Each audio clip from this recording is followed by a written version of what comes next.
Hello and welcome back to my mini blog. तो आज की ब्लॉग की शुरुआत हो रही है सुबह सुबह।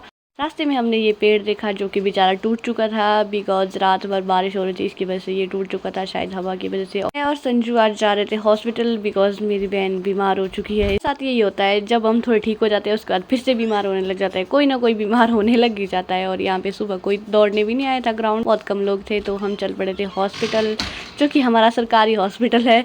और यहाँ पे रखी है मछलियाँ सरकारी हॉस्पिटल में, यार देखने को मिली थी, आज तक नहीं रखी थी कभी भी यहाँ पे मछलियाँ, शायद अभी रखी है, पता नहीं क्यों रखी है, बस अच्छा क्या है जैसी भी है।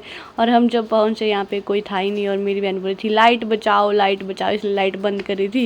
यहाँ पे लाइट ऑन रखी हुई थी, वैसे हॉस्पिटल में लाइट ऑन ही रहती है। और मैं यहाँ पे खड़े होके पता नहीं क्या बकवास कर रही थी, मेरी बहन यहाँ बैठ चुकी थी क्योंकि उसको पेट में दर्द हो रही थी। और यहाँ पे कुछ भी नहीं ओपन हुआ था, सब कुछ क्लोज था बिकॉज सुबह सुबह कोई आता ही नहीं है। सुबह तो नहीं थी, मतलब टाइम होने वाला था। और ये बेचारी बैठी हुई थी, बोला मेरे को दर्द हो रही है, अब मैं क्या कर सकती हूँ, अब डॉक्टर के पास ही जा सकते हैं। और थोड़ी देर बाद देखो इतनी बड़ी लाइन लगी थी यहाँ पे, इतनी ज्यादा। मेरी बहन वहाँ फर्स्ट पे खड़ी थी, हम सुबह जल्दी आए थे ना इसीलिए हम आगे रह गए थे, नहीं तो हम भी पीछे होते। अगर लेट आते तो हमारी बारी भी पता नहीं कब आती। और यहाँ से लाइन खत्म होने का नाम ही नहीं ले रही थी, बढ़ती जा रही थी, लोग आते जा रहे थे। और जो वहाँ पे काउंटर है वो तो खुल ही नहीं रहा था। फिर चल पड़े थे हम पर्ची लेके, फाइनली हमारी पर्ची बन चुकी थी और डॉक्टर के पास जाना था हमारे को। और यहाँ पे फिर से वही सेम प्रोसेस, यहाँ डॉक्टर ही नहीं थे, पर्ची मिली तो डॉक्टर नहीं तो पर्ची नहीं।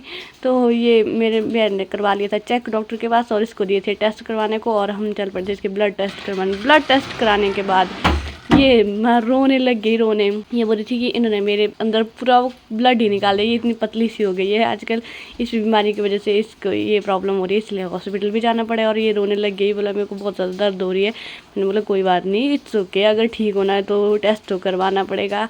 और इसको मैंने बहुत मुश्किल से चुप कराया। यार जब इंजेक्शन लगता है ना यार गाइस, मतलब ऐसा चक्कर आता ना, हाथ एकदम नीला पड़ जाता, सालों ने ऐसे ब्लड लिया 3 बोतलें ब्लड ली यार, 3 एकदम। बोतलें नहीं थी यार वो, अरे जो भी था वो 3 थी। वो ऐसी ना ऐसे गुस्सा आ रहा था कि थप्पड़ मारू उस मोटे ढूस को, ऐसे मेरे को रोना आ रहा था, टिप टिप टिप टिप करके। मेरी बहन बोली थी कोई बात नहीं कुछ जब इसका खुद का ब्लड निकलता है लगता है उसको पता, जिसका निकला होता है उसको चलता पता। मैं तो करके थक गई यार, इसमें मतलब सूझ नहीं हो रही थी। और मेरी बहन पर्ची ले रही थी बेचारी। यहाँ पे इतने ज़्यादा लोग रिपोर्ट लेने आए थे तो मुझे बीच में घुस के आगे जाना पड़ा। और फाइनली हमारी रिपोर्ट मिल चुकी थी जो हमें डॉक्टर के पास दिखानी थी। लेकिन यहाँ पे भी सेम प्रोसेस क्या बोल सकते हैं, डॉक्टर थे नहीं यहाँ पे, पता नहीं लंच करने गए थे क्या करने थे। उसके बाद चेक कराए, उसके बाद दवाई लेके आ गए थे हम वापस रूम।